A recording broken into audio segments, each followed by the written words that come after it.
Kyrgyz Republic यानी Kyrgyzstan की Indian embassy ने कुछ एडवाइजरी लागू करी है स्पेशली फॉर एफएमजी स्टूडेंट्स जो वहाँ पे एमबीबीएस पढ़ने जा रहे हैं। अगर आपको इन रूल्स के बारे में नहीं पता है तो आइए एक्सप्लेन कर देते हैं कि उन्होंने क्या लिखा है। तो पहली चीज उन्होंने ये लिखी है कि एक्सेप्टेंस लेटर होना चाहिए आपके पास कॉलेज का, जिसमें आपका ट्यूशन फी और सब कुछ प्रॉपरली ब्रेकआउट होना चाहिए। उसमें ट्यूशन फी कितनी लगेगी, एकोमोडेशन के प्राइसेस क्या है, फूडिंग, लॉजिंग, मिसलेनियस प्राइसेस जो भी है वो प्रॉपरली लिखे होने चाहिए। सेकेंडली उन्होंने क्या कहा है कि make sure that the new universities का जो इंफ्रास्ट्रक्चर है वो एफएमजीएल के जो रेगुलेशंस है 2021 के अकॉर्डिंग हो, द फैकल्टी इंग्लिश पे पढ़ाने वाली अवेलेबल हो। तो before taking admissions you have to make sure about these things. तीसरी चीज उन्होंने जो बहुत इंपॉर्टेंट है वो क्या कही है कि जो स्टूडेंट जाएंगे वहां पे वो वीजा पे जाएंगे। कौन से वीजा पे? सिर्फ और सिर्फ स्टूडेंट वीजा पे जाएंगे। अदर वीजा पे अगर वहाँ पे जा रहे हैं तो वो लेटर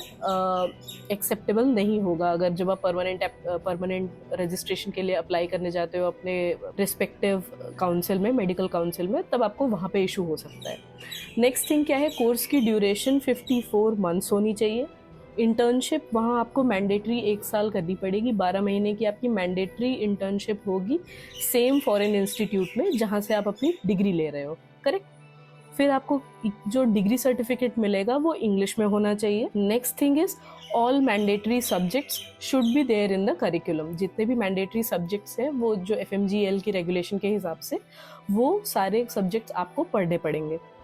अदर देन दैट जो रजिस्ट्रेशन है आपका, अगर आप अपनी रिस्पेक्टिव कंट्री ऑफ डिग्री में अगर आप वहाँ पे लाइसेंस ग्रांट आपको नहीं हो सकता है फॉर सम रीजंस, तो आपको इंडिया में भी लाइसेंस ग्रांट नहीं किया जाएगा परमानेंट रजिस्ट्रेशन का।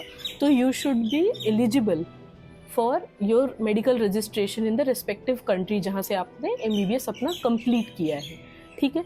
And then the last and the foremost दो चीज़ें कि एक साल की इंटर्नशिप आपको इंडिया में सुपरवाइज्ड करनी पड़ेगी फिर से वापस आके, और आपको नेक्स्ट या एफएमजी जो भी चल रहा होगा वो क्लियर करना पड़ेगा। तो ये बहुत ही इंपॉर्टेंट पॉइंट्स हैं जो आपको, अगर आप ऑलरेडी जा चुके हो तो भी आपको ध्यान देने की ज़रूरत है, और अगर आप जाने का प्लान कर रहे हो तो भी आपको ध्यान देने की ज़रूरत है। So please make sure to see these points.